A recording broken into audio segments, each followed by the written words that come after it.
I'm sick of being a woman and having to think about, how am I going to sit in this chair? How am I going to look in this shot? I guess I should stay this way because this way is thinner than this way where they can see everything I ate on the weekend.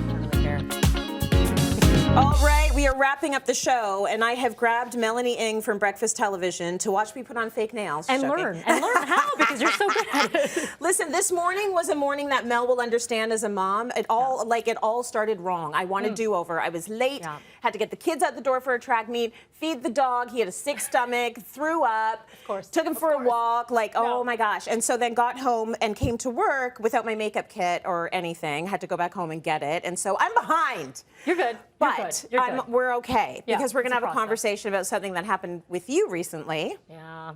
And it was about some comments that viewers had made. We've both been down this road, but your clip has gone viral on TikTok.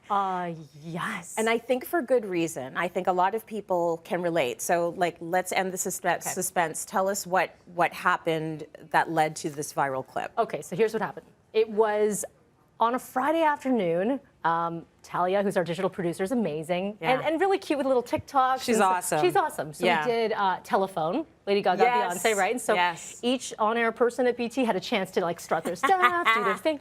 And I was first out of the gates, and I guess I strutted my stuff, and I turned to the side. Yeah. Now, I didn't notice, I'm not even on TikTok. Yeah. Honestly, I'm not even on TikTok.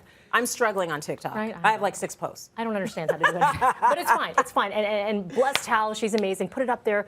Good response. I reposted it, and then I opened up my DMs, which I don't always do. You reposted on Instagram? Yeah. And you opened up your DMs? I opened up my DMs. First mistake. Just joking. I know. Honestly, I don't. And I was like, what am I doing here? But I saw so many, and then all of a sudden there was a flurry, and I saw a common theme. Yeah. The common theme was, are you pregnant?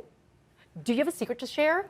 You are glowing. Congratulations. And that was my favorite one because it wasn't even asking the question, it was just assuming, right? Yeah. That there was a baby in there. And I second guessed it. I went back, watched the clip. I'm like, well, I mean, I don't know, maybe I gained a little bit of it, whatever, who cares? But that just triggered me for a second. I just went, how is this happening? We've had this conversation before. Yes. We've had this conversation on air. Yep. How are people still asking women if they're pregnant? Not thinking about all of the infertility issues that people have, not thinking about the fact that that's your body and maybe you don't need someone commenting on it. But I mean, here's the thing. I understood that it was people meant well and that they felt like they watch you every morning. Yeah. So they want to say congratulations, but is this the way to do it? So I kind of put out a cheeky IG story. I said something like, what did it say? It said, maybe it's the dress, maybe it's the angle, maybe I ate a burrito. Right. At the end of the day, don't comment on a woman's body. And by the way, here's a link to an article I wrote from, I think it was 2014, 2015, or 2016 actually, that laid out my struggles with infertility. So just heads up, you don't know what someone's going through, and left it that way. Right. So I left it there, and then I got a ton more response, and most of it was positive, which was nice. And then a few days go by, and Monday morning on Breakfast Television, we had a segment go out on us. Here's the real behind the scenes, is that we were supposed to have this segment about cheese trays, right? Platters, and how to organize cheese trays. Okay. And last minute, there was miscommunication. That guest was not there. We're about 20 minutes before that segment, and we're like, what do? We fill it with a chat. Okay, and I said, well, I have an idea. Since we have this cheese tray, it's a prop, let's use it. Let's call it something like, I'm cheesed, or what are you cheesed about? Yeah. And I said to my co-host at the time, Devo, he's like, I'm not sure what I don't know if I have something. I'm like, well, I have something. I have a few things I might be cheesed that are about. just sitting over here, okay? Yeah. Here and here. And then I just went off. And it was the exact same conversation of, really, we're in a place where we're still commenting on women's bodies. Yeah. Understand the sensitivities. I understand you're well-intentioned, but you've got to know what's happening on the other end. Yes. So it's that clip that went viral. So I checked in with Talia, who's amazing. Yeah. It's now at 3.7 million views on TikTok. And so what's going through your head right now? Do you feel that many people can relate to this? Do you think that people are shocked by it? Because I'm not at all shocked by it. I'm not shocked by it. Sadly, I'm not shocked by it. Yeah, sadly I'm not shocked by it at all. I think people really are drawn to it for so many different reasons, right? Like whether they went, because I got a lot of comments of people saying, yeah, I went through infertility as well. So I understand that part where you're coming from. Yeah. Then I had some people saying, I've gained weight. But people could just comment on my body. It happens. So there's that. Yeah. And then people who just said, hey, just let's stop this from happening. And then you get the other segment that's like, but aren't you pregnant? Oh Why my is it so gosh, bad? You're still going for it? You're still pressing the accelerator? Some people were double dipping and just saying, but clearly you are. Wait a second, are you telling me I'm pregnant?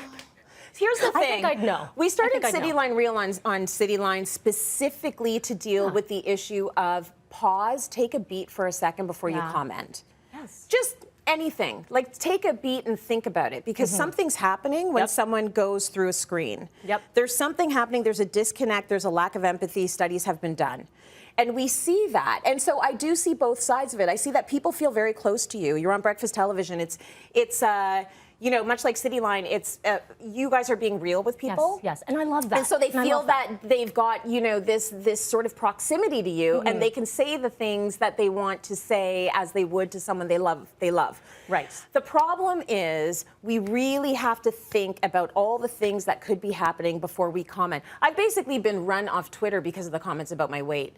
I feel that it's actually none of my business how you feel about my body. I'm sick of being a woman and having to think about, how am I going to sit in this chair? How am I going to look in this shot? I guess I should stay this way because this way is thinner than this way, where they can see everything I ate on the weekend. I'm sick of it. And that, you know, I just want to be. Can we just stand here? Can we just stand here? And could you not comment on what might look different than, you know, 6 years ago or 8 years ago? So I think that at the same token, when I walk into the room and people are like, I like your green shirt. Thank you. I like that. Yeah. So we have to figure out a way that we can move towards maybe not making comments about people's appearance. Like, what would be the line? Is it that you don't talk about people's bodies, but you can talk about their clothing?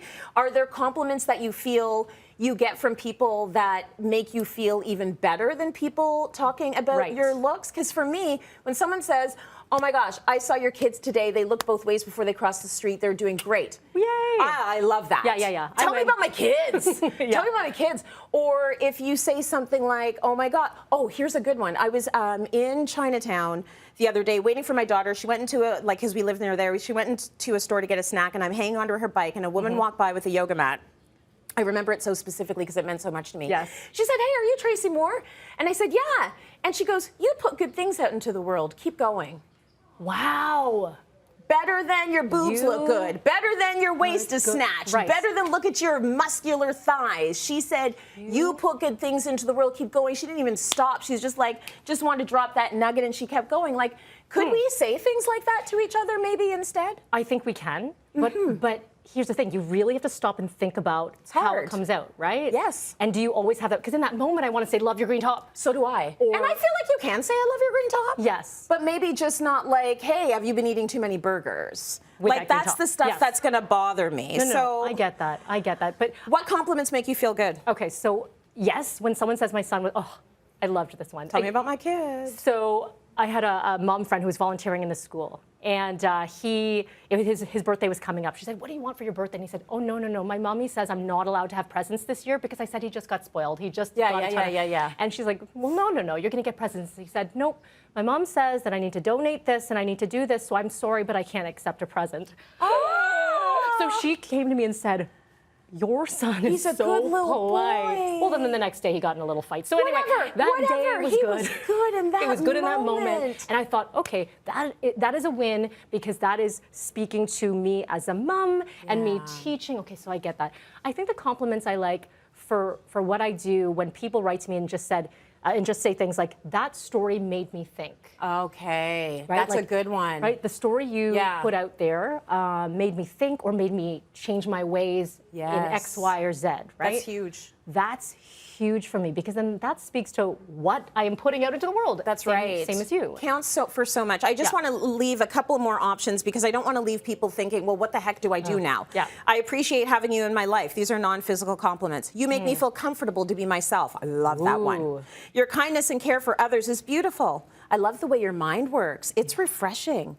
You're such a great listener. Thanks for being here. Your vulnerability and honesty is empowering. Wow. Wait, who wrote those? I love these. The internet wrote them. The Googles. I found them on Instagram. But listen, it's maybe I should put this on the Cityline page or whatever and share it with everyone. But there are other ways that you can compliment people that isn't about their looks. Like we're being told, you know, you shouldn't assume gender. You shouldn't assume people are pregnant. You shouldn't assume people are happy to be that skinny.